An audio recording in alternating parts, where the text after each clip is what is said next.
Nuestro pastor Edgar Redondo es nuestro presidente de la Unión Colombiana del Norte, quien ha tenido bien estar con nosotros en este lugar para presentar la palabra de Dios. Pastor, muchísimas gracias, bienvenido y que Dios le guíe. Gracias, Pastor Julio. Buenos días, feliz sábado. Miren, más que lo que el Pastor Julio acaba de decir, yo soy un samario, un adventista del séptimo día de aquí, de Santa Marta, amén. Ustedes saben que yo nací acá. Ahora que presentaron al ministro, me gustó saber que también es de Santa Marta, porque el pastor Iglesias siempre dice, de Santa Marta saldrá algo bueno. Así que le tomé una foto, ministro, y se la mandé al pastor Iglesias ahorita y le dije, aquí hay otro pastor de Santa Marta. Y dijo, ¿cuál otro? ¿Será el único? Le dije, ¿cómo así que el único? Sí, porque tú no eres de Santa Marta, tú eres de Taganga. Ese es el pastor Iglesias. Esto es un honor para mí estar acá. Saben, yo conocía este templo. Hace unos meses estuve aquí mismo, diagonal, donde está la tiendita de artesanía. Ahí vive la hermana menor de mi madre. Ella es mi tía. Y la vine a visitar después de muchos años. Y en la conversación ahí en la terraza, ella dijo, ahí en la esquina esa hay una iglesia de las tuyas. Y yo me asomé, vine hasta acá, vi el letrero y cuando volví le dije, esa no es de las mías. Pero ahora, esta mañana, antes de venir aquí, primero entré allá y le dije, ahora sí es de la de nosotros, porque la acabamos de comprar. Así que ya ella sabe que este es un templo de la iglesia adventista del séptimo día. Hay una verdad que quiero que no olviden, que quede clara en su mente en estos momentos. Y es que el Dios de los cielos tiene una iglesia establecida aquí en la tierra. Nosotros siempre decimos la iglesia verdadera, pero es la iglesia de Dios. Amén. Una. Por eso, aunque ustedes no alcanzan a ver allí, yo he titulado este tema Reinas, Concubinas y Doncellas. Pero yo les voy a hablar que a pesar de que hay muchas reinas, de que hay muchas concubinas, de que hay muchas doncellas, como leímos en la lectura bíblica, ¿verdad? Allí en Cantares, lo voy a leer nuevamente, usted lo puede buscar en el libro de Cantares, en el capítulo 6 y versículo 8, dice, 60 son las reinas, mire, no dice 70 ni 80, dice 60 porque el 6 es número humano, es el número del hombre. Entonces, humanamente, mundanalmente, hay muchas reinas. Luego dice 80 las concubinas. Pero a pesar de que hay muchas reinas, muchas concubinas, dice que hay otro montón, mire, de ahí lo dice, y las jóvenes, las que están empezando sin número. En Colombia, cada vez que va a haber campaña política, surgen cientos de iglesias. El otro día escuché estaba sentado en Bogotá con la encargada de libertad religiosa en este país y ella, la oficina de asuntos religiosos de esta nación, y ella decía, usted no se imagina la cantidad de personerías jurídicas que hay que dar cuando viene una campaña política. Yo le dije, ¿y cuál es la razón? ¿Qué tiene que ver eso con las iglesias? Dice, no, que los políticos crean iglesias para conseguir votos. Es un buen negocio tener iglesias porque ahí tienes los votos asegurados. Así que imagínense ustedes que si este texto dice la verdad, iglesias ya reconocidas, dice 60 las reinas, 80 las concubinas y las jóvenes, las que están saliendo cada día antes de las campañas políticas, dice son sin número. Pero mire la realidad, mire la verdad. Más única y perfecta es ¿qué cosa? Dice allí la paloma mía, la única de su madre, la escogida de quien la dio a la luz. Y entonces dice, allí predice el triunfo de esa. Las jóvenes, todas esas iglesias, y la verán, la llamarán bienaventurada y la alabarán también las grandes y las medianas. La alabarán las reinas y las concubinas. Amén. Amén. Dios tiene una iglesia. La prueba de ello es esto, mire. Nosotros salimos siempre de nuestra casa, que queda al frente de la oficina donde trabajamos. Nosotros salimos muy temprano. Mi esposa se arregla más rápido que yo. Pero ese día mi esposa salió tarde. Y cuando llegó al frente de las oficinas nuestras, ahí en Medellín, donde está la oficina principal de la Iglesia Adventista para la mitad del país, ¿verdad? Desde la mitad hacia arriba, la Unión Colombiana del Norte. Entonces mi esposa encontró un hombre con el teléfono en la mano que hacía lo siguiente: miraba el teléfono detalladamente y luego miraba el letrero que tenemos al frente que dice Iglesia Adventista del Séptimo Día, Unión Colombiana del Norte, y volvía y miraba. Cuando mi esposa lo vio, le pareció sospechoso y se acercó a él y le dijo: señor, ¿en qué le puedo ayudar? ¿Usted trabaja ahí? Sí. Hágame un favor, mire, dígame si esta fotografía que yo tengo aquí en mi WhatsApp es esa misma placa que está ahí. Y mi esposa miró, comparó igual que él y le dijo: no, esta fotografía que usted tiene aquí no es esta placa, sino la placa del lote que sigue, donde está el templo de la universidad. Ahí dice Iglesia Adventista del Séptimo Día, templo universitario. Entonces el hombre se fue y volvió a mirar y movió las manos en señal de triunfo. Y mi esposa le pareció curioso, le dijo: ¿por qué usted compara la fotografía? Dice: porque después de orar mucho y decirle a Dios que me diera la verdad, Él me mostró la verdad en la Biblia. Y después de tener la verdad le dije: ¿y dónde, en qué iglesia puedo ir a aprender más de esa verdad y a vivir esa verdad? Y comencé a orar para que Dios me diera una señal. Y en esta semana, después de varias semanas de orar, le dije a Dios: si me mostraste la verdad, me debes mostrar el lugar donde se enseña esa verdad. Me voy a arrodillar delante de ti y voy a clamar hasta que tú me muestres.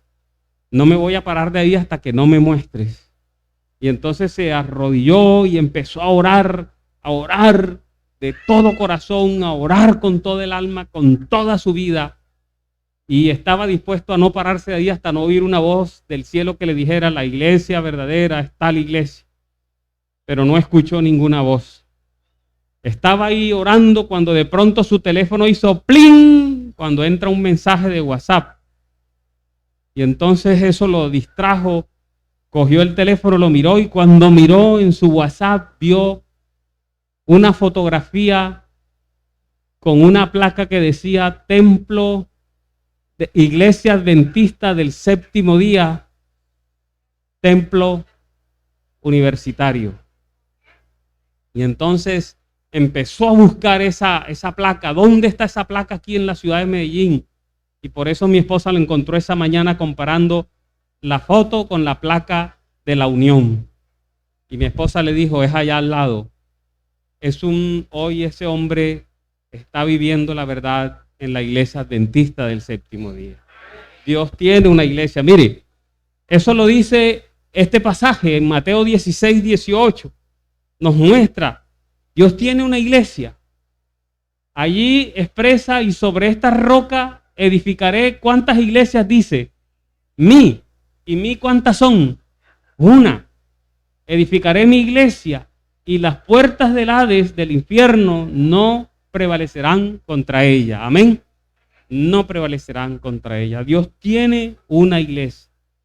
Ante la incertidumbre que genera, por ejemplo, en la mente de ese hombre, la proliferación de tantos cultos, de tantas sociedades, frente al impacto que genera el hecho de que la gente vive desorientada y no sabe dónde adorar a Dios, hace relevante lo que estamos haciendo hoy aquí en este lugar, en este culto, inaugurando este templo para la honra y la gloria de Dios.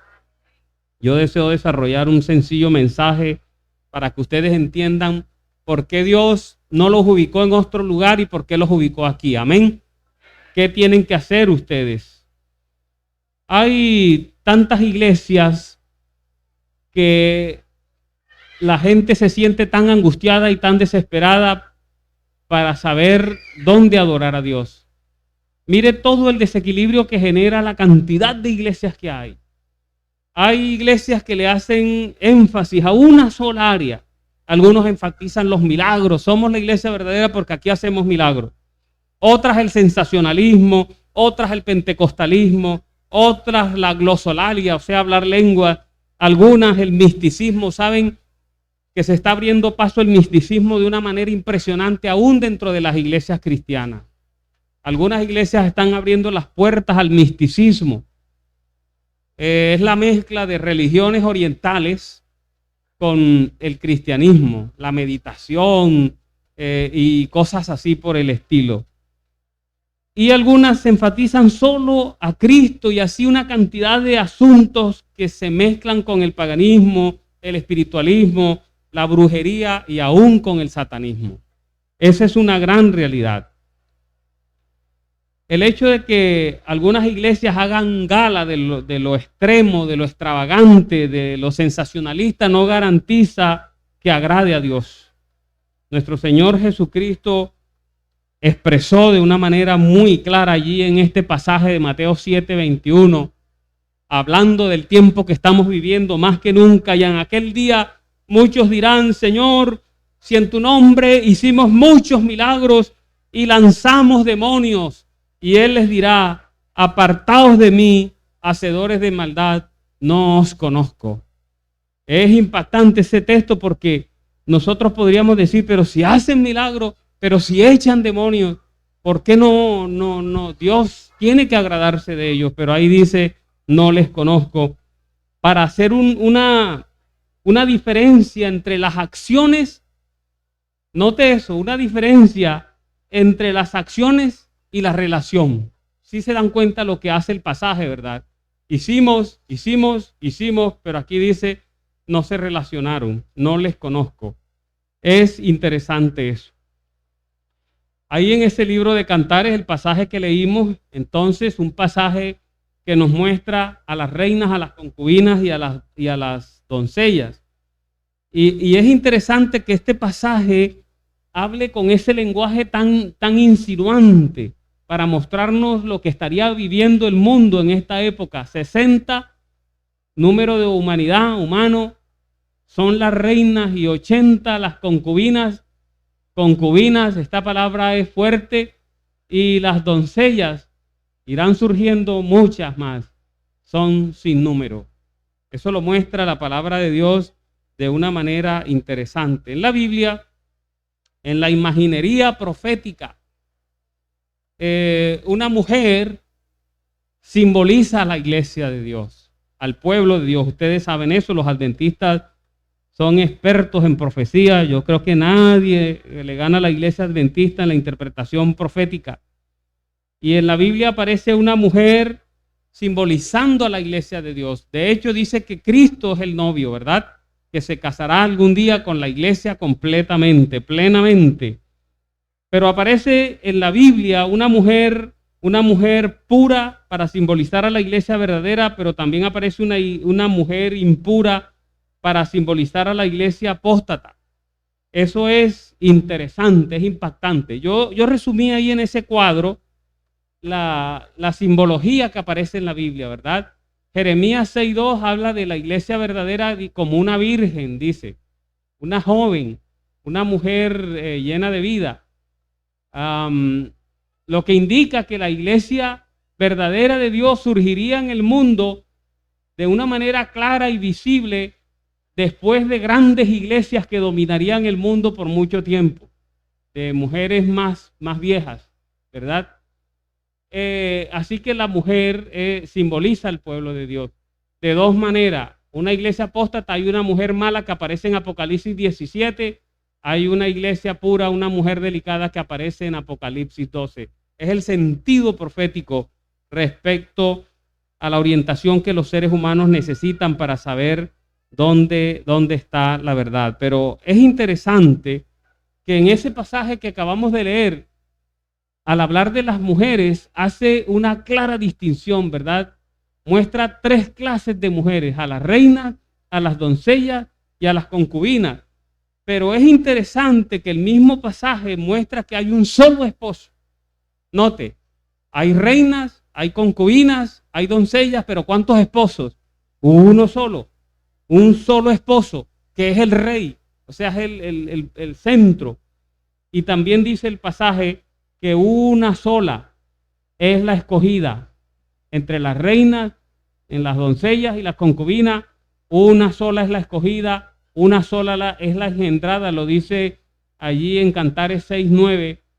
Y me gusta más cómo termina el pasaje cuando dice que las demás, ¿verdad? Las reinas, las doncellas y las concubinas, ellas reconocerán el triunfo de la única y la llamarán como bienaventurada, porque es la única escogida por el rey como su verdadera esposa. Hay algo interesante detrás de esas categorías de mujeres, y vamos a mirar esa simbología para que usted capte el lenguaje futurista que había en ese pasaje profético que se aplica a la actualidad, ¿verdad? Habla primero de las reinas, y las reinas, cuando buscamos su definición, tenemos que encontrar, es una mujer que se relaciona con el rey y que ejerce un dominio propio. Note, esta palabra es clave: ejerce dominio propio, derivándolo de su relación con el rey, ejerce un dominio propio. Pero aparecen las concubinas, y las concubinas, cuando tú buscas una definición, dice mujer que cohabita con un hombre, pero no está casada con él. ¿Sí ven ustedes? Mujer que cohabita. Note que el centro siempre es el rey, es el hombre, y las mujeres, su valor depende de la relación con el rey. Y entonces están las doncellas, que son muchas, son sin número, dice el pasaje que acabamos de ver, ¿verdad? Son sin número. Y cuando buscamos una definición de las doncellas, dice mujer que no ha conocido varón, criada, ¿verdad? Es una criada, está ahí, puede estar en la casa del varón, pero pudiera ser que no haya una relación plena y directa con el varón. Entonces ustedes notan en esas tres definiciones de esas mujeres que hay una relación aparentemente con el varón, pero hay una que reclama más esa relación sobre todas las demás, porque tiene el reconocimiento del Estado, porque tiene el reconocimiento de las autoridades, porque hay un papel que muchas veces es llamado concordato, ¿verdad? Ustedes saben de ese papel que aparentemente la muestra como la dueña de todas las prerrogativas, de todos los beneficios que el gobierno o que los países pueden mostrar. El renglón de las concubinas nos muestra una persona que no tiene derecho, que no hereda nada, que puede ser despedida con las manos vacías, que tiene acceso al varón pero de manera esporádica. Y las doncellas no tienen acceso al varón, ¿verdad? Es una pertenencia nada más, está creciendo, no se ha desarrollado en plenitud. Así que esa es la simbología en ese pasaje, ¿verdad? Son mujeres, la mujer simboliza la iglesia, las tres son símbolos de iglesias. Eso nos muestra que hay varias clases de iglesia y que el estatus para una mujer se lo da el varón, la manera como se relaciona con el varón. Por eso en el texto de la palabra que leímos en Mateo 7:21 dice: no os conozco, porque habrá algunas que finalmente no serán reconocidas, ¿verdad? Ahí está Mateo 7:21. No todo el que me dice Señor, Señor, entrará en el reino de los cielos. O sea, no es por boca, no es por palabras, sino el que hace, mire, subrayé esta parte, el que hace la voluntad de mi Padre que está ¿dónde? Que está en los cielos. Es la relación con el varón, la hace vivir de una manera determinada. La relación con el varón la hace destacarse, se nota en su vida.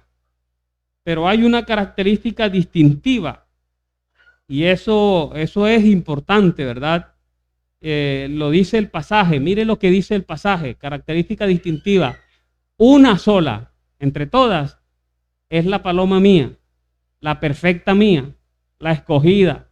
Triunfará, ahí dice, llamaron la bienaventurada y la alabaron como el alba, hermosa como la luna, esclarecida como el sol.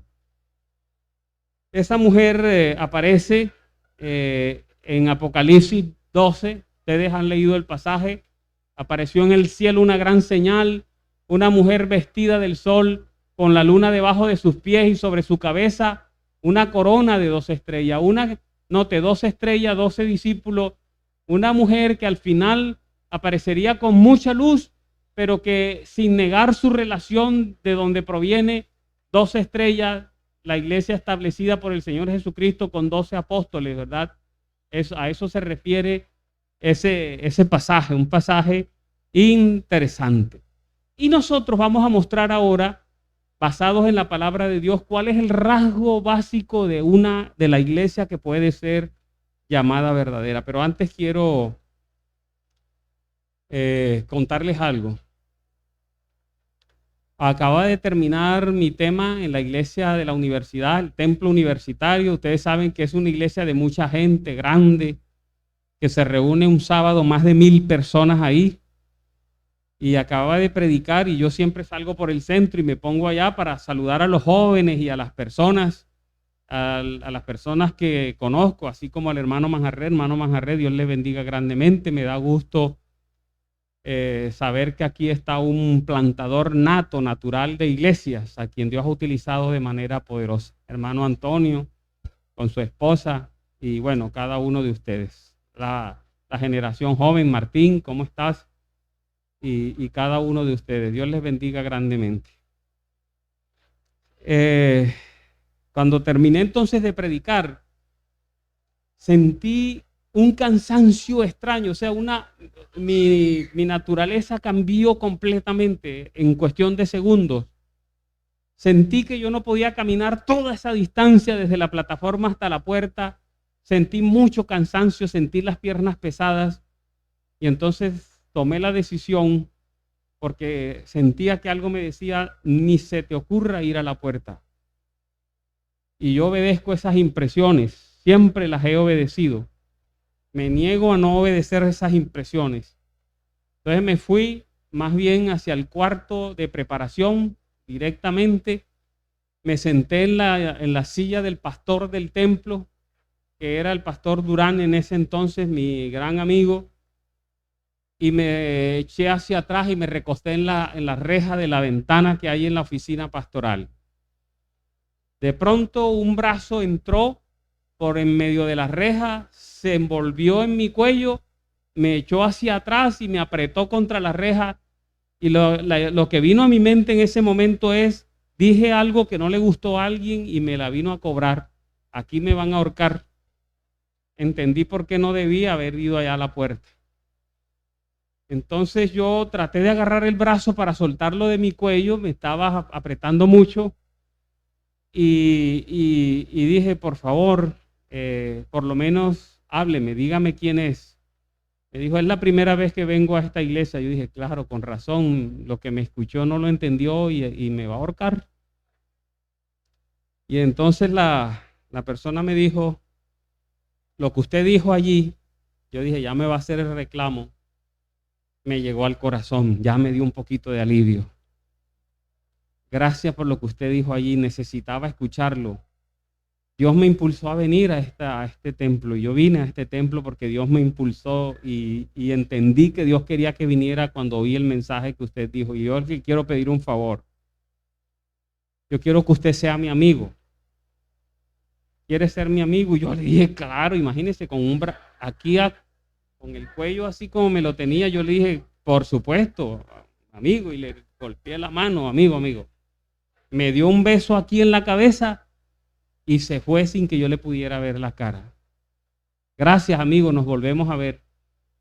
Y unos días después llegaron a la oficina mía que queda al lado de ese templo y preguntaron por mí, me llamaron por los parlantes y yo tenía un viaje pendiente y dije, no voy a bajar porque no me voy a poder organizar. Así que decidí no bajar hice una cosa y organicé todo para irme. Y cuando ya voy saliendo, me dice la recepcionista, hace rato lo estoy llamando por los altavoces, el señor no se ha ido, está ahí. Y yo, Y entonces no conocía a la persona, pero él se levantó y vino y me dio un abrazo y me dio un beso en la frente y me dijo, ¿se acuerda de mí? Yo soy el amigo nuevo que usted tiene. Me acordé enseguida. Y entonces me dijo, vine a traerle un regalo porque los amigos se hacen regalo y me entregó un sobre blanco. Yo le dije, ¿qué hay aquí? Me dijo, es un dinero que yo le quiero regalar a usted, como usted es mi amigo. Yo no tengo muchos amigos, así que yo estoy feliz. Le dije a mi familia, tengo un amigo nuevo que yo sé que me va a servir mucho, va a ser muy útil y quiero darle algo. Y entre todos son dueños de algo así como una fábrica, unas empresas ahí. Reunieron un dinero y me mandaron un regalo entre toda la familia. Y yo recibí el sobre y le dije, pues hay un problema aquí, mire, y es que yo no puedo recibir estas cosas. Yo no puedo recibir regalos. No es que no pueda, pero en mi formación, en mi mentalidad, yo me he negado a eso, para no tener compromiso con nadie. Yo tengo compromiso con todo mundo, amén, pero sin recibir nada. O sea, yo puedo dar todo lo que yo esté a mi alcance, pero yo no debo recibir nada. Es un compromiso personal, una convicción personal.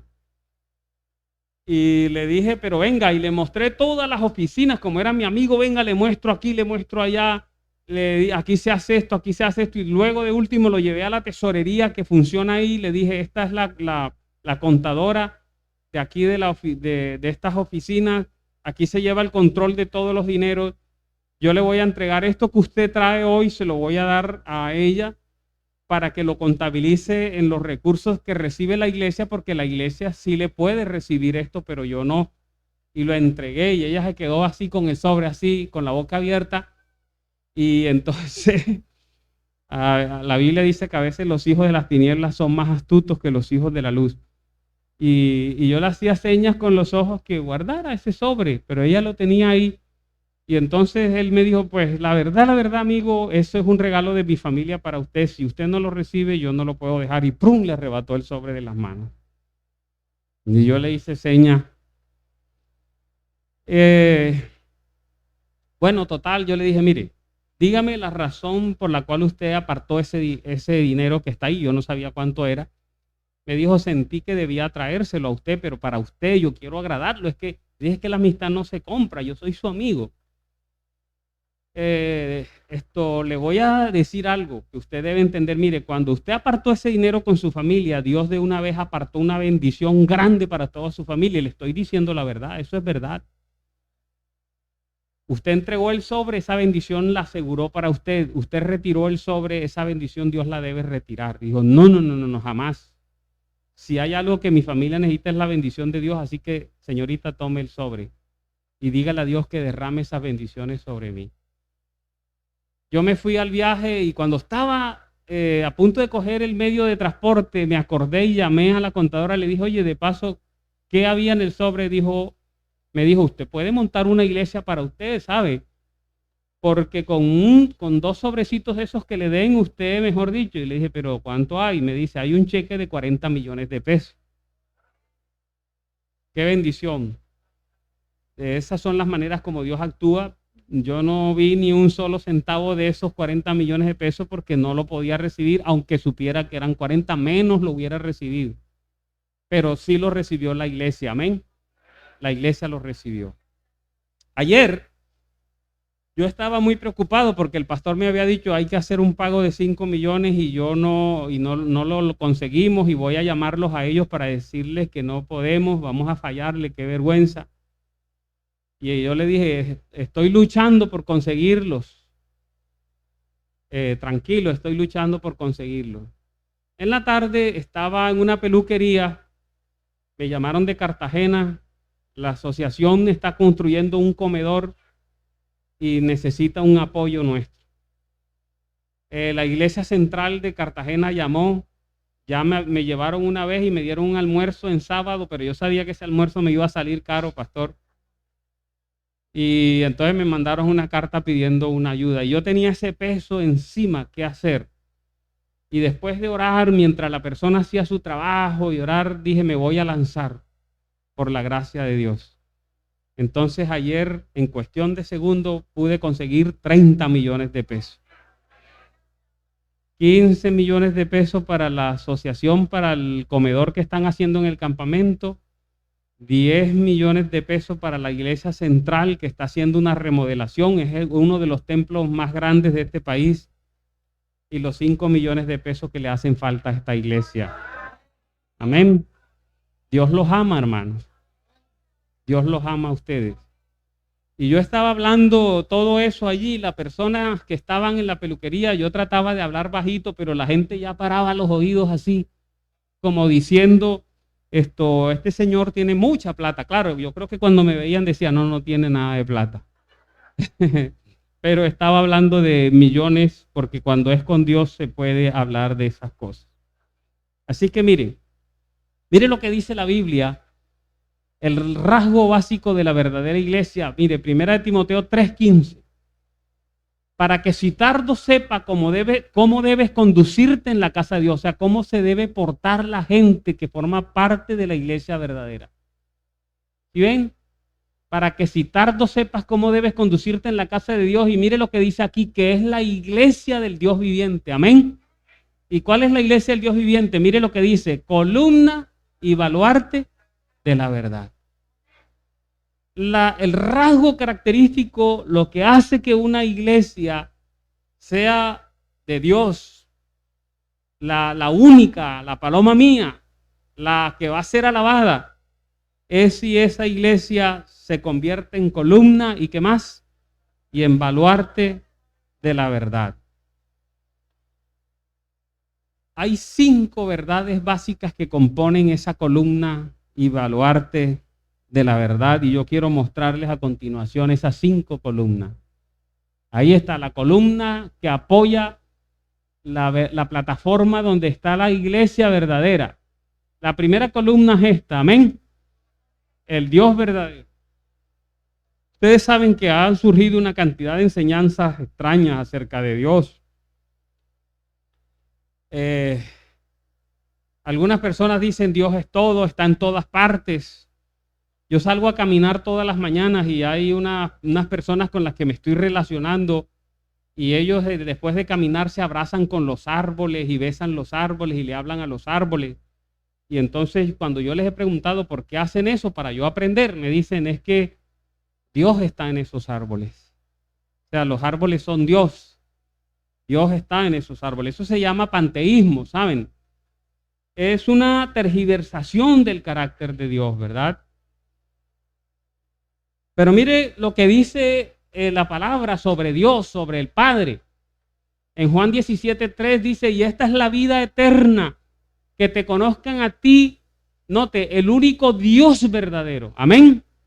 El Padre es la verdad, columna y baluarte de la verdad. Y la primera columna es el Padre. Dios es verdad, Dios es verdadero. Es el único, dice ahí. Ahí lo acaba de presentar. Y por supuesto asociado a él, Jesucristo, ¿verdad? A quien has enviado. Dios es un verdadero Padre. Saben que tuve una feligrés bien lejos de aquí, bien lejos.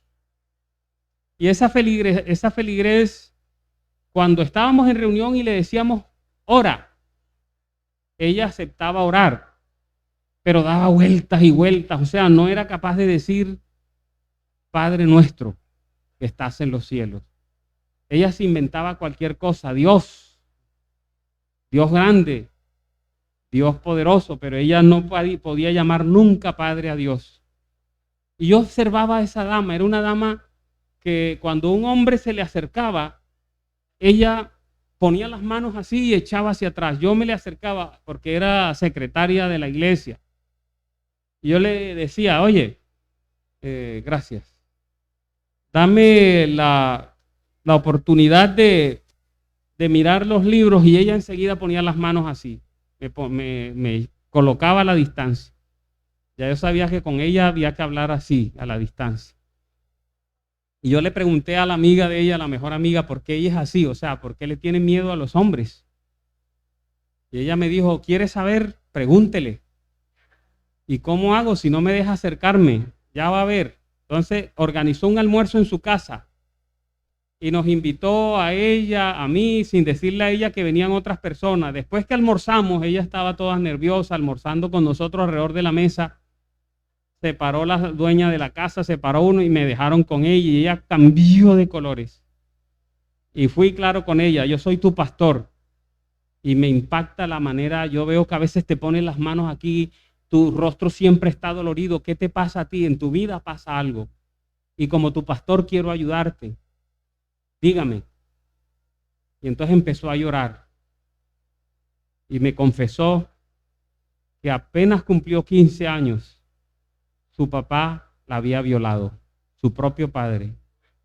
Y la empezó a utilizar de manera sexualmente muchos años, hasta que ella cogió fuerza, cumplió 18 años, empezó a trabajar, se compró un cuchillo bien grande que ponía debajo de su almohada para que si ese papá se acercaba a hacer algo, ella estaba dispuesta a matarlo si era necesario. Eso para mí fue muy doloroso entender. Ahora comprendí todo, porque ella no puede decir Padre nuestro. Esa palabra es espantosa para ella. Padre es espantoso, no existe padre. Ella no tiene esa dimensión de lo que es un padre.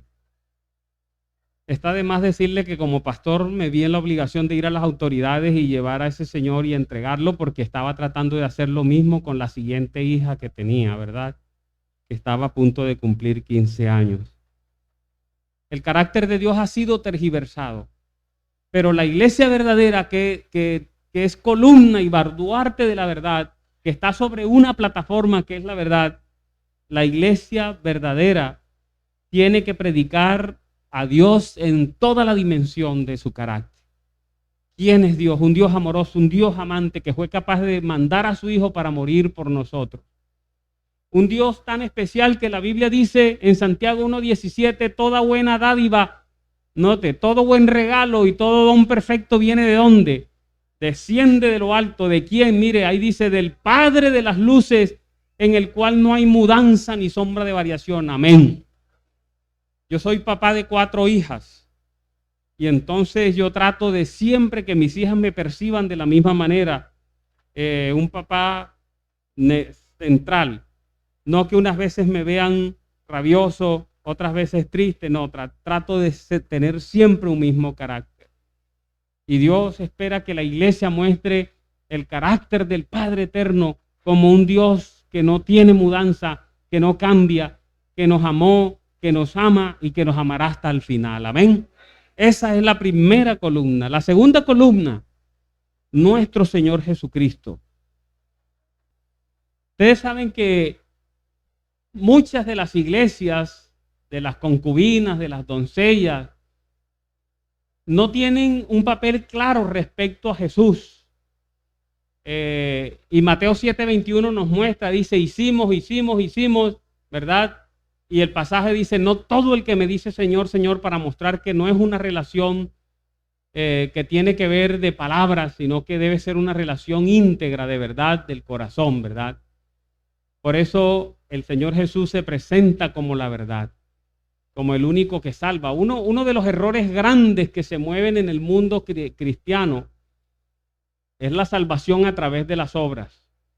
Es buscar un intermediario entre el Padre y ellos, y no buscan a Jesús, sino que buscan otros elementos, ¿verdad? Los santos, etc. Hace poco tuve una semana de oración con Roma, con Italia y con España al mismo tiempo por Zoom. Una semana completa. Y yo le pedí a ellos que me hicieran un favor, a los de Italia, a los de la iglesia adventista que está en Roma. Necesito que ustedes busquen una iglesia, un templo en Roma. Yo iba en un bus ahí en Italia y no pude tomar la foto de eso que me impactó tanto. Hay una iglesia que tiene un crucifijo grande y por un lado está colgado con los brazos abiertos el Señor Jesucristo y del otro lado está colgada con los brazos abiertos la Virgen María. El único que murió en la cruz fue ¿quién? El Señor Jesucristo. Nada más. Pero Por eso dice la palabra en 1 Timoteo 2:5, porque hay un solo Dios y un solo ¿qué? Mediador entre ese Dios que es el Padre y los hombres, y es ¿quién? Jesucristo, hombre. Para venir al Padre solo lo podemos hacer a través de Jesucristo. Por eso dice, yo soy el camino, la verdad y la vida. La iglesia verdadera tiene que tener esa columna. El único que nos puede presentar delante del Padre, que puede interceder por nosotros, el único que puede llevarnos al Padre es el Señor Jesús. Solo Él murió en la cruz. Solo Él derramó su sangre y solo a través de su sangre se pagó el precio que debe pagar la raza humana para acabar con la separación que hay entre el Padre Celestial y la raza humana. Note lo que dice la Biblia respecto a Jesús. Hijitos míos, estas cosas os escribo para que no pequéis, y si alguno hubiere pecado, abogado tenemos para con el Padre. ¿A quién dice? A Jesucristo el justo, mostrando que el único que nos perdona, por lo tanto, al único que tenemos que confesar nuestros pecados es ¿a quién? Al Señor Jesucristo. Un lugar donde se promueve la confesión de los pecados a cualquier ser humano fuera del Señor Jesucristo no es una iglesia que es columna y baluarte de la verdad. El único que nos puede perdonar es Cristo Jesús. Él fue el que murió en la cruz. Él es el único mediador entre Dios y los hombres. No hay ningún mediador, no hay mediadoras. Solo un mediador, dice la palabra, y es Cristo Jesús. La siguiente columna: el Padre es la verdad, Jesucristo es la verdad, el Espíritu Santo es la verdad. Eso nos muestra la palabra de Dios, ¿verdad? Este ser es el único, hermanos, que puede ayudarnos para prepararnos para la vida eterna, para la eternidad. Amén. Solo Él lo puede hacer. Nadie más. Es el único que está en la tierra ahora. Y Él trabaja en el corazón y en la mente de los seres humanos. Y la iglesia tiene que enseñarle a la humanidad que puede renunciar a sus adicciones, a sus dependencias, a sus problemas de carácter, a sus problemas de personalidad, únicamente si se deja transformar por Dios. ¿A través de quién? A través del Espíritu Santo. Mire lo que dice la palabra aquí. Este es Jesucristo que vino mediante agua y sangre, no mediante agua solamente, sino mediante agua y sangre. Y el Espíritu es el que da testimonio, porque mire lo que dice ahí. ¿Qué es el Espíritu? El Espíritu es la verdad. ¿Recuerdan la característica principal de la iglesia verdadera? Columna y baluarte de la verdad. Y esas columnas son: el Padre es la verdad, en su verdadera dimensión, el Hijo es la verdad, el único mediador, el único que perdona pecado, el Espíritu Santo es la verdad, es el único que cambia y que transforma, ¿verdad? El que puede preparar a los seres humanos para la eternidad. Aquí está.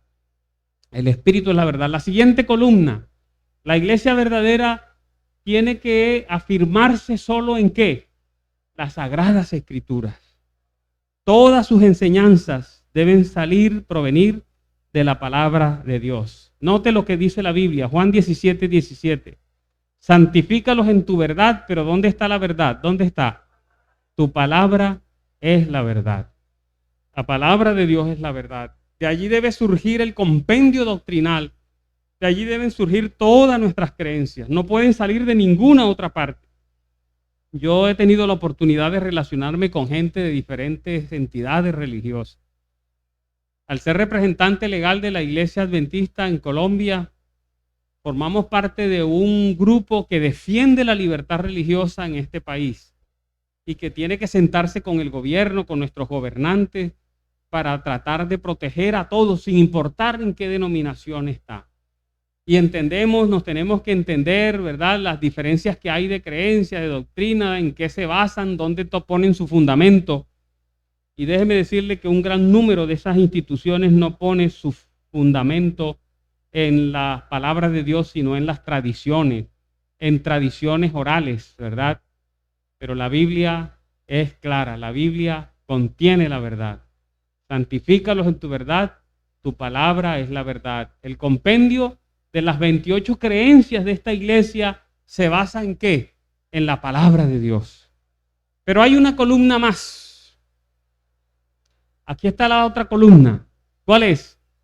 Es la santa ley. Y esta columna hace y establece una diferencia impresionante entre el mundo de instituciones que hay en la tierra. Mire lo que expresa la palabra de Dios. Salmo 119, 142 dice, tu justicia es justicia eterna. ¿Y qué es la verdad? Y tu ley es la verdad.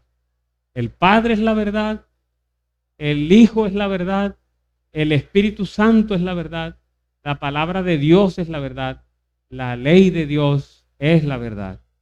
Saben que tuve la oportunidad de relacionarme con un líder de una de las iglesias más grandes que hay en Estados Unidos.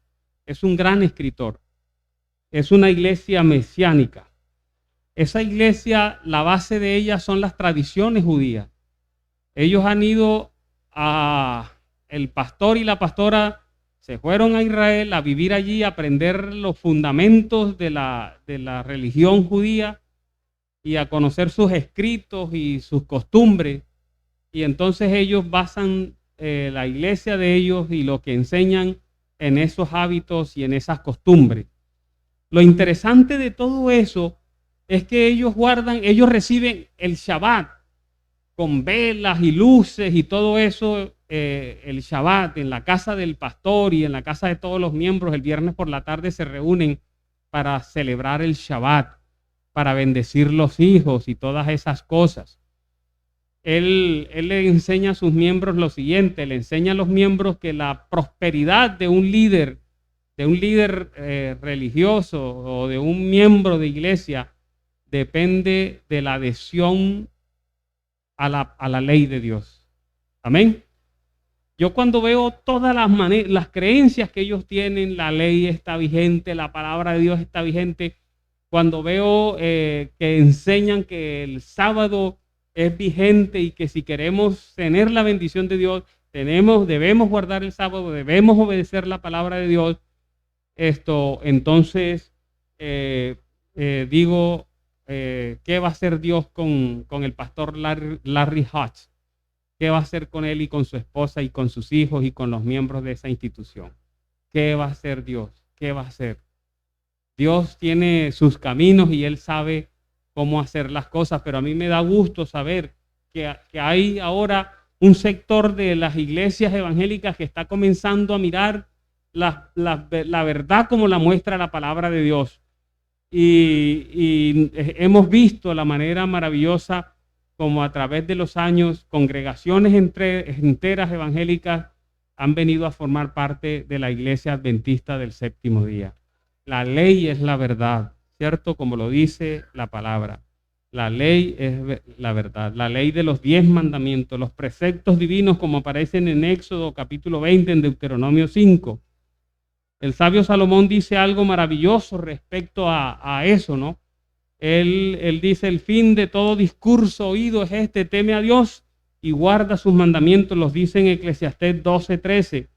Y en Apocalipsis 14:12 menciona que la iglesia que el Señor Jesucristo vendrá a buscar al final de los tiempos, guarda los mandamientos de Dios y tiene la fe de Jesús. Habla de la ley en su plenitud, ¿verdad? Incluyendo el cuarto mandamiento como donde se presenta el sábado como un día especial de relación con Dios. Aquí está, hermanos, las 5 columnas que debe tener la iglesia verdadera. Ahí están. Enseñar correctamente acerca del Padre, un Dios amoroso que no cambia, nos ama, tanto que dio a su Hijo para que muriera por nosotros. Jesucristo, el Hijo de Dios, que se ofreció para venir a salvar al hombre, rescatar al hombre, dio su vida en la cruz del Calvario y pagó el precio, por lo tanto es el único mediador y por lo tanto es el único que puede perdonar pecados. El Espíritu Santo, la tercera persona de la deidad, que es el que hace el trabajo de aplicar el sacrificio, los beneficios de la sangre de Cristo, el único que lo puede aplicar a la vida es el Espíritu Santo. Es el secreto del cambio y de la transformación y del crecimiento de los seres humanos en la vida espiritual. La palabra de Dios, donde está todo el fundamento doctrinal de la iglesia verdadera, la palabra de Dios, no a la tradición, la palabra de Dios, la ley de Dios que nos muestra el cerco de amor de Dios para con su iglesia, para con su pueblo. Ese es el fundamento sobre el cual está montada la iglesia verdadera. De esas 5 columnas dependen todas las enseñanzas de la doctrina cristiana. Por eso nosotros esperamos que la Iglesia Paraíso del Distrito Central sea depositada en este nuevo lugar sobre estas 5 columnas y se convierta en un faro de luz que ilumine con estas verdades toda su área de influencia. Quiero terminar mostrándole lo que Dios está dispuesto a hacer por esta iglesia como lo ha venido haciendo. Estaba teniendo en el templo de la universidad un tema con el pastor Villegas y de pronto una dama se paró allá en la parte de atrás y levantó la mano, así rectecita y con la mano ahí. Y yo no quería interrumpir el hilo de la conversación de lo que estaba presentando, pero me daba también cierta cosa de ver esa señora allí parada con la mano en alto. Finalmente me di por vencido y le dije, ¿qué puedo hacer? Dígame, ¿qué necesita? Entonces se vino adelante y me quitó el micrófono en la mano y dijo, pastor, quiero dar un testimonio. Yo desde niña asisto con mis padres a la Iglesia Pentecostal Unida de Colombia, pero yo no me sentía satisfecha y comencé a pedirle a Dios luz, orientación, que me mostrara. Tú tienes que tener una iglesia, hay demasiadas y tú tienes que tener una, muéstremela, revélemela. Y entonces ella dice que una noche en un sueño, de una manera muy clara, Dios le mostró un templo, el letrero de enfrente, y le dijo, ve ahí te van a enseñar la verdad. Y ella empezó a buscar en fotografías, en internet, pagaba personas, ayúdeme a encontrar una iglesia así, asado y de esta forma. Y ella se sentaba con esa persona que le mostraba iglesias, y un día esa persona dijo, mire, hay un lugar aquí en Medellín que se parece a ese, pero eso no es una iglesia, eso es una universidad.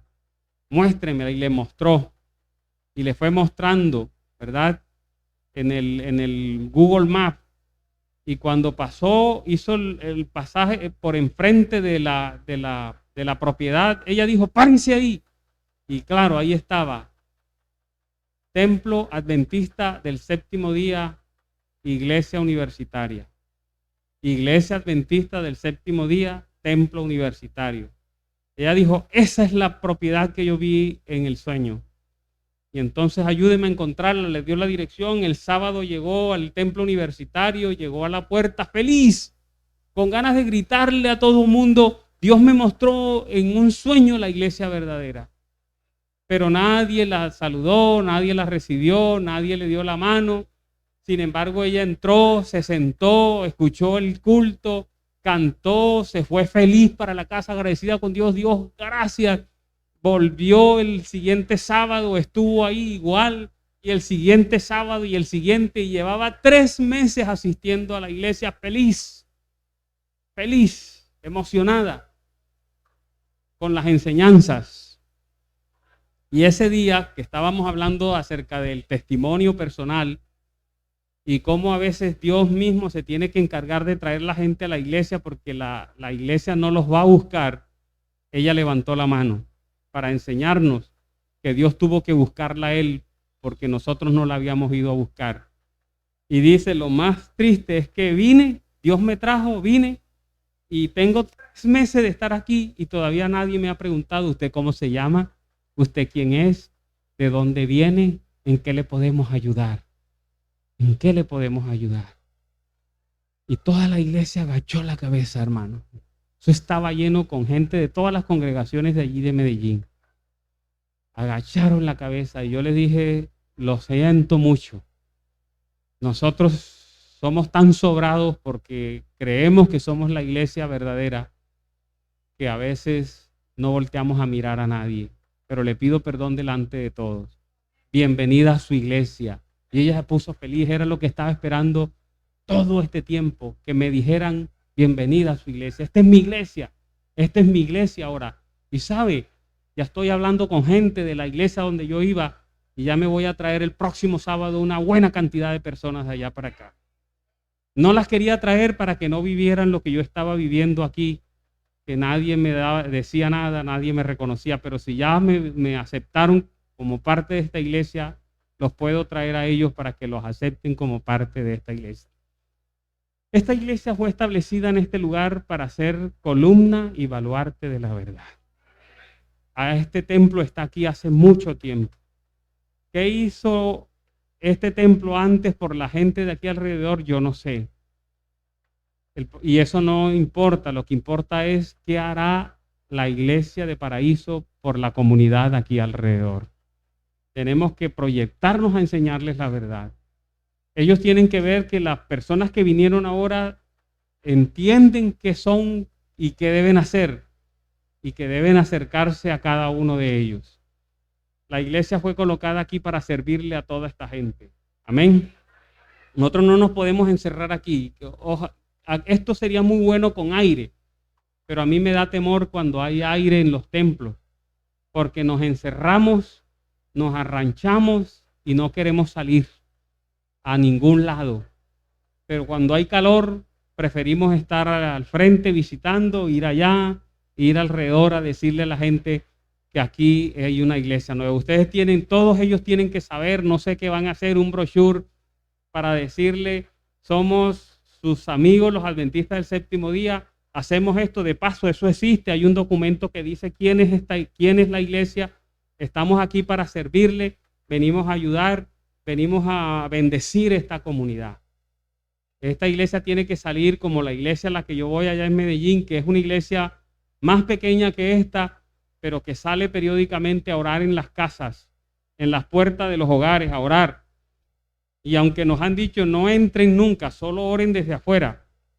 De tanto ir un sábado, otro sábado, la gente ha salido y se ha parado al frente de nosotros. Y cuando abrimos los ojos, ahí están.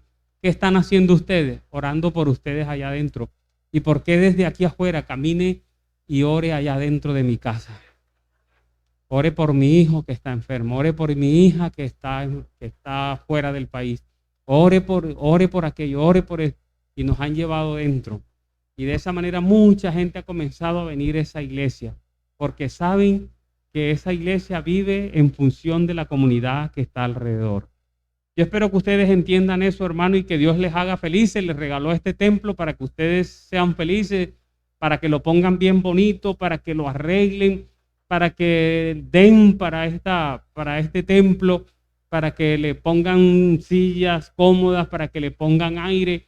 Pero por encima de todo, Dios los colocó aquí porque esta comunidad necesita un faro que ilumine la oscuridad que hay en esta comunidad. Que la luz de la verdad llegue a todos los hogares alrededor de este templo es mi deseo y oración en esta mañana.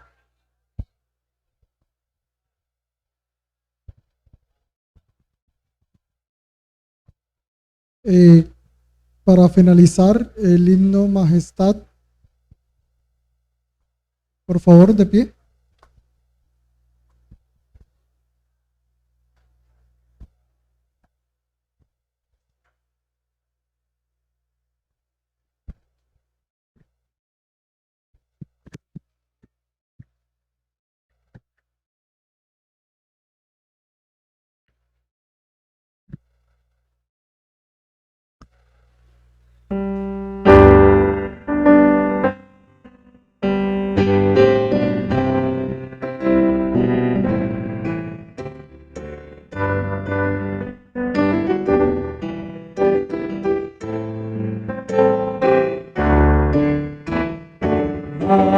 Majestad, gloria a su majestad. A Cristo, gloria, alegría, honra y honor. Majestad, autoridad real, trono del Señor. nuestro gran Rey, Cristo Jesús. Exaltad, magnificad su santo nombre. Alabad, glorificad a Cristo el Rey. Ya que está, gloria a su majestad, que se murió, resucitó y es el Rey.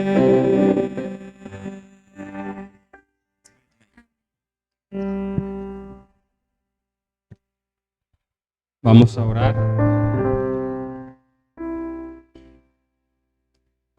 Queremos en este momento, Padre eterno, manifestar nuestra gratitud profunda hacia ti por el amor que tú tienes con la Iglesia de Paraíso.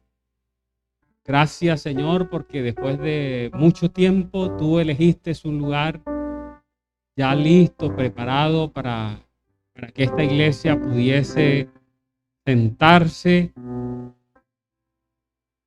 y comenzar una tarea de proyección hacia la comunidad, de esta comunidad que tú amas y que quieres alcanzar.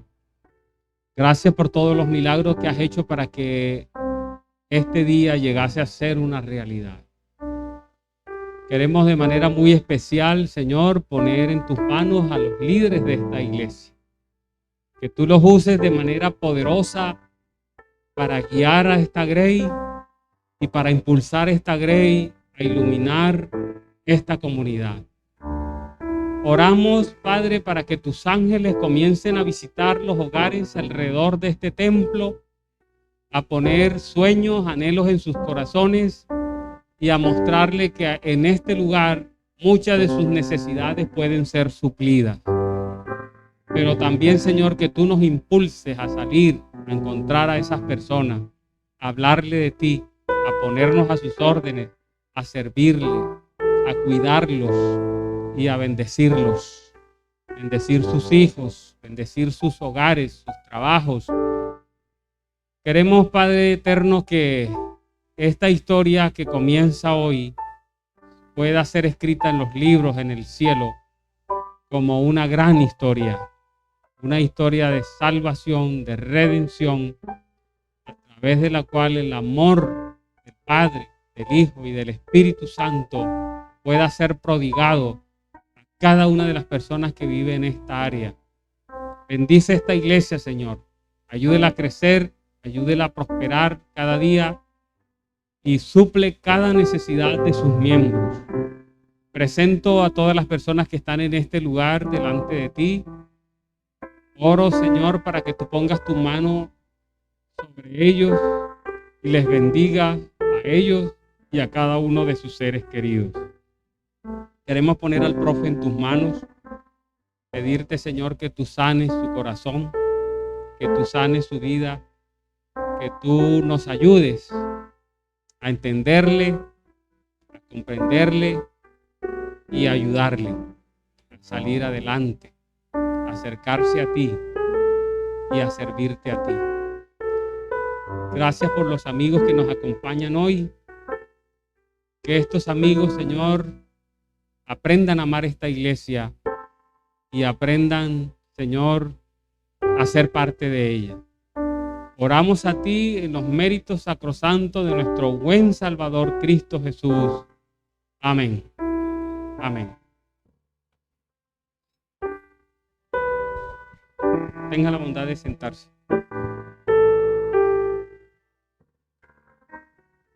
Mientras cantamos el himno Todas las Promesas, vamos a tener un diácono que nos orientará en la salida y agradecemos a todos. Recuerden que esta noche estaremos iniciando la semana de conferencias en este lugar con el pastor Milton Domínguez, así que esperamos que esta tarde en el trabajo misionero podamos invitar a otros y reunirnos en esta noche para agradar y adorar a nuestro Dios y decirle a esta comunidad que aquí hay una iglesia que predica la verdad de salvación. Así que cantemos juntos este himno y mientras allí el hermano Robinson o el hermano Martín nos orientan en la salida de manera organizada.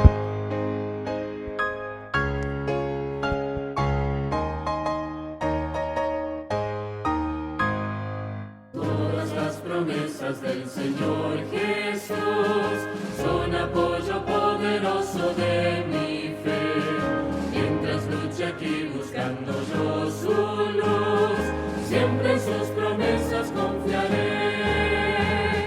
Grandes las promesas, fieles las promesas, todas las promesas que el Señor ha dado.